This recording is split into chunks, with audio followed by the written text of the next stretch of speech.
हम लोग class 10th में आज chapter 3 pair of linear equation in two variable पढ़ने वाले हैं। ये चैप्टर है थर्ड, ठीक है, थर्ड चैप्टर है। तो ओके,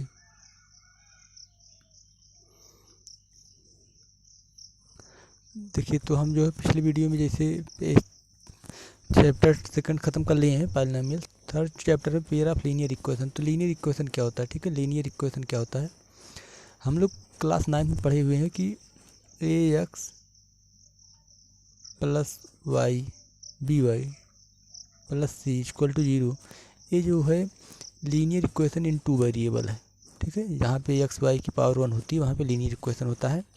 अगर जैसे कोई हो ax plus b equal to 0, तो a linear equation in one variable, ठीक है, linear equation in one variable.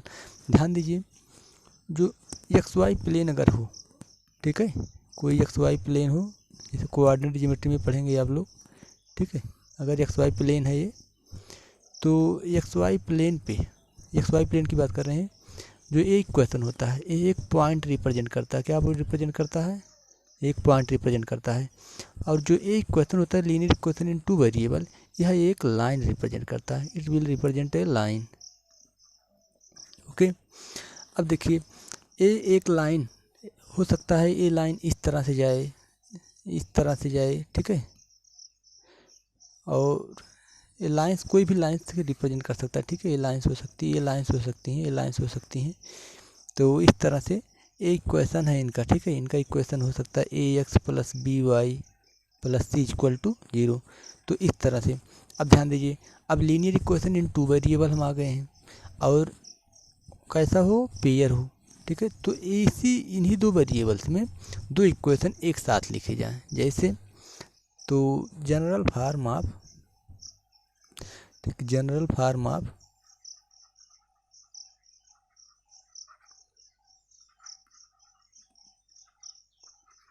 Linear equation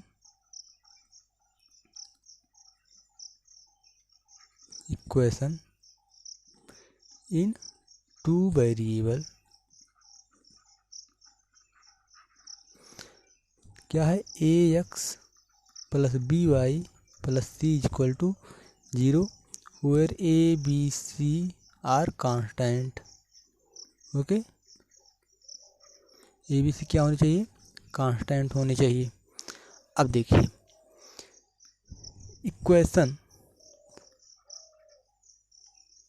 equations a1 x plus b1 y plus c1 equal to 0 and a2 x plus b2 y plus c2 equal to 0 are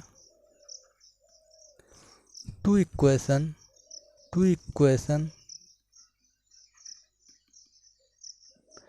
in same variable, ठीक है, in same variables x and Y.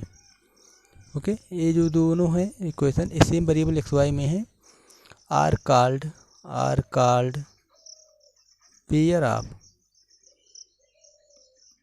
Of linear equation in two variables. Okay, where, यहाँ पे दोनों में, ठीक है, इन दोनों में क्या होना चाहिए, a1 b1 c1, ठीक है, एंड a2 b2 c2 वो आर कांस्टेंट, ये सभी क्या होना चाहिए, कांस्टेंट होने चाहिए। अब ध्यान दीजिए, मान लीजिए दो इक्वेशंस हैं a1 x b1 y plus c1, ठीक है, और ये जो है एक एक्स वाई प्लेन है, ये क्या है, एक एक्स वाई प्लेन है ये, मान लीजिए, ठीक है।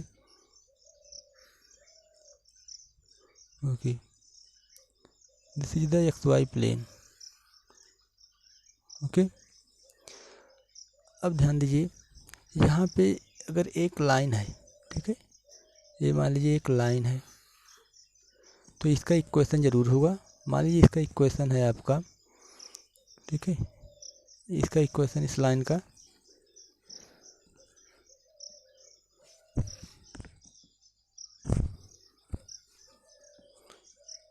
a1x plus b1y plus c1 equal to 0। Okay, ये आपका लाइन का इक्वेशन हो गया। ये आपकी लाइन मान लीजिए कौन सी है, L1 या फिर रियल लाइन है, ठीक है। कौन सी लाइन है, यल है। अब ध्यान दीजिए एक्स वाई है, ठीक है, एक्स है वाई है, this is x y plane and there is a another line,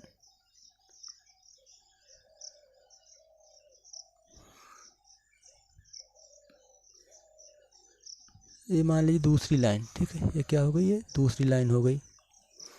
और ये लाइन मान लीजिए आपकी यम है, यम, ठीक है। और कैसी है, a2x plus b2y plus c2 equal to 0। अब ध्यान दीजिए दो लाइन्स हैं यल एंड यम, ठीक है। ये दोनों लाइन यल और यम जो हैं, आप देखें तो एक दूसरे को जिस यहाँ पे कट कर रही हैं,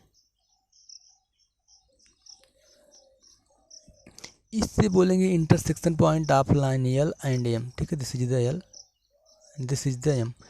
तो ये जो दोनों लाइन्स हैं जहाँ पे इंटरसेक्ट कर रही हैं, यहाँ पे जो इसकी एक्स और वाई की वैल्यू होगी, ठीक है, जो एक्स वाई की वैल्यू होगी दोनों में सेम होगी। इस ए लाइन भी इस पॉइंट से जा रहा है तो, और ए लाइन भी पॉइंट से जा रहा है, तो ये जो पॉइंट्स हैं एक्स वाई वेरिएबल की वैल्यू जो होंगी, मान लेते हैं एक्स डैश वाई डैश है, तो इन दोनों इक्वेशंस को संतुष्ट करेगा। तो जो यही पॉइंट होगा वही इनका सल्यूशन हो जाएगा। जो एक्स की वैल्यू एक्स डैश आएगी, वाई की वैल्यू वाई डैश आएगी, इसका सल्यूशन हो जाएगा। अब ध्यान दीजिए ये लाइंस, दो लाइंस किस तरह से हो सकती हैं, हो सकता है कि इसी एक्स वाई प्लेन पर, ठीक है, इसी एक्स वाई प्लेन पर, इसी एक्स वाई प्लेन पर, ठीक है, दो लाइंस इस तरह से हों, ठीक है। ये कैसी लाइंस हैं, ठीक, ये दोनों लाइंस पैरेलल हैं, ओके, ये दोनों लाइन पैरेलल हैं। अगर ये दोनों लाइन पैरेलल हैं तो कहीं इंटरसेक्ट करेंगी, नहीं करेंगी। तो अगर ये कहीं भी इंटरसेक्ट नहीं करेंगी तो इनके पास कोई भी सल्यूशन नहीं आएगा, इनके पास कोई भी सल्यूशन नहीं आएगा। अगर यही दो लाइंस ए यल है, ठीक है, ये मान लेते हैं हम यल है, एक देखिए, एक मिनट, ये मान लीजिए लाइन यल हो गई, ओके, इस तरह से है। और इसी पे मान लेते हैं दूसरी लाइन भी है एक, ये लाइन यल हो गई। अब इसी पे एक लाइन और जा रही है, ठीक है, इसी पे एक लाइन और जा रही है,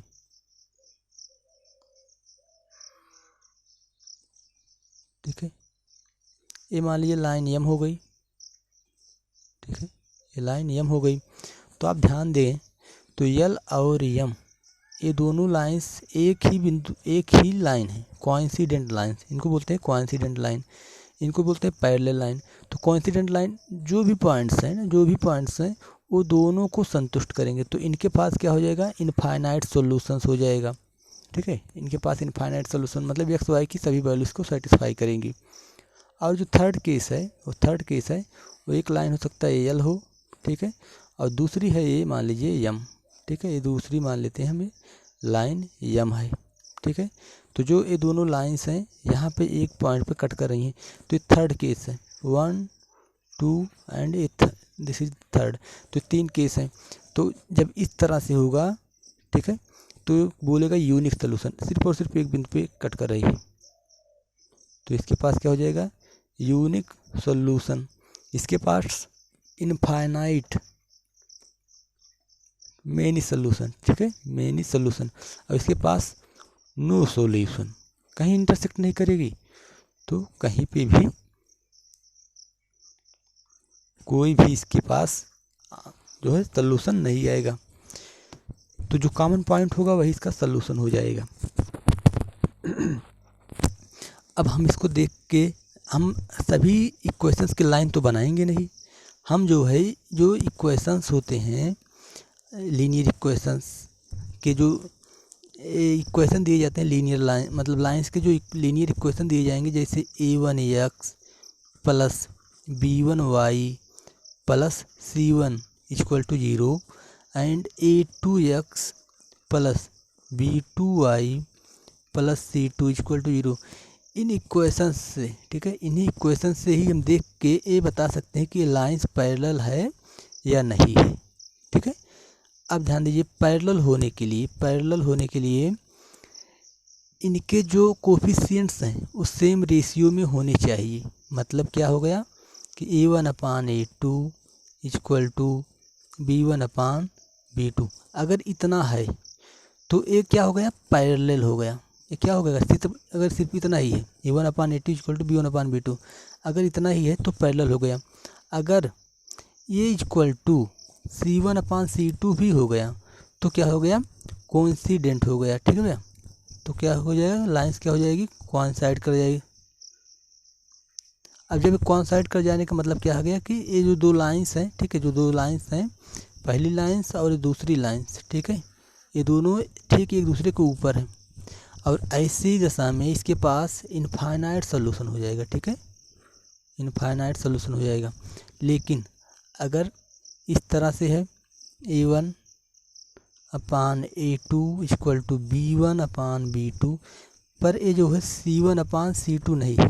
ठीक है, तो C1/C2 नहीं है, तो ऐसी दशा में क्या हो जाएगा, ये पैरेलल हो जाएगा। पैरेलल हो जाने से क्या हो जाएगा, कोई भी सॉल्यूशन नहीं आएगा। ठीक है, कोई भी सॉल्यूशन नहीं आएगा। और अगर थर्ड केस में अगर ये दोनों कोफिशिएंट, ठीक है, अगर यही दोनों कोफिशिएंट्स आपस में सेम रेशियो में ना हो, मतलब कैसे हो, A1/A2 is not equal to B1/B2, तो ऐसी दशा में क्या हो जाएगा, इंटरसेक्टिंग लाइन हो जाएंगे। ठीक है, इंटरसेक्टिंग लाइन्स हो जाएंगी। और इंटरसेक्टिंग लाइन्स का मतलब क्या हो जाएगा, यूनिक सोल्यूशन, मतलब सिर्फ और सिर्फ एक सोल्यूशन। ठीक है, यूनिक सोल्यूशन। ठीक, तो इस तरह से 3 केस बनेंगी। और ये जो है कोइंसिडेंट लाइन, तीनों रेशियो बराबर। ठीक है, और ये जो है 2 बराबर पर तीसरा बराबर नहीं। ठीक है, यहाँ थर्ड वाला बराबर नहीं, यहाँ पे अगर 2 ही बराबर नहीं तो इंटरसेक्टिंग लाइन और इसके पास जो है यूनिक सोल्यूशन। इसके आगे जो है सवाल लगाएंगे हम नेक्स्ट वीडियो में।